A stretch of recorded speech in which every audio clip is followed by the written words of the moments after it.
സുഗന്ധവാഹിനി അമ്മേ നിൻ സുതനെ വാഴ്ത്തുന്നു.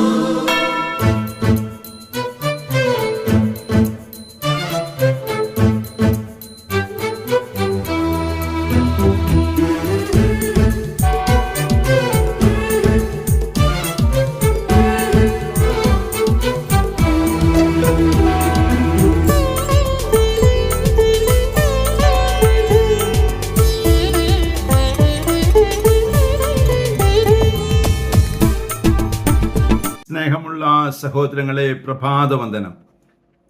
നിത്യജീവൻ പ്രാപിക്കാൻ ഞാൻ എന്ത് ചെയ്യണം? ഇന്നത്തെ സുവിശേഷത്തിൻ്റെ ഒരു ഭാഗമാണ്. നിത്യജീവൻ പ്രാപിക്കാൻ ഞാൻ എന്ത് ചെയ്യണം? ഒരുവൻ യേശുവിനോട് ചോദിക്കുകയാണ്. ഇത് ഞാൻ ചോദിക്കുവാൻ തുടങ്ങിയോ? ഞാൻ ചോദിക്കുവാൻ തുടങ്ങണമെങ്കിൽ ആദ്യമേ എൻ്റെ വഴിയിൽ ഞാൻ ദൈവത്തെ കാണണം. ദൈവത്തെ കാണുന്നവന് മാത്രമേ അനുദപിക്കാൻ സാധിക്കുകയുള്ളൂ.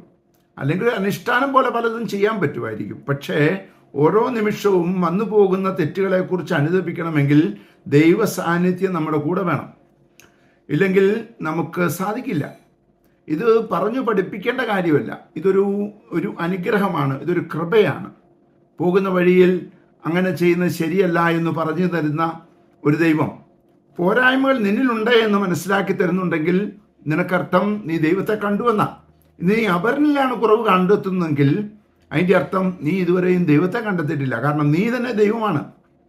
നീ ദൈവമായതുകൊണ്ടാണ് മറ്റുള്ളവനിലെ കുറവുകൾ കണ്ടെത്തിക്കൊണ്ടിരിക്കുന്നത്.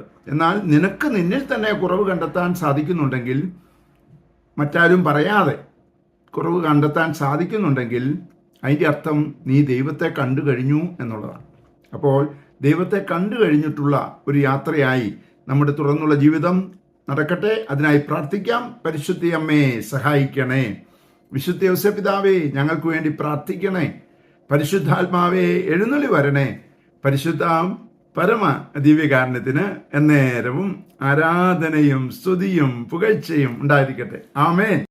നമ്മുടെ കർത്താവായ യേശുക്രിസ്തുവിന്റെ കൃപയും പിതാവായ ദൈവത്തിന്റെ സ്നേഹവും പരിശുദ്ധാത്മാവിന്റെ സംസർഗവും സഹവാസവും സ്നേഹവും ശക്തിയും കൃപയും എല്ലാ അനുഗ്രഹങ്ങളും സമൃദ്ധമായി നിങ്ങൾ ഏവരോടും കൂടെ ഉണ്ടായിരിക്കട്ടെ, ഇപ്പോഴും എപ്പോഴും എന്നേക്കും.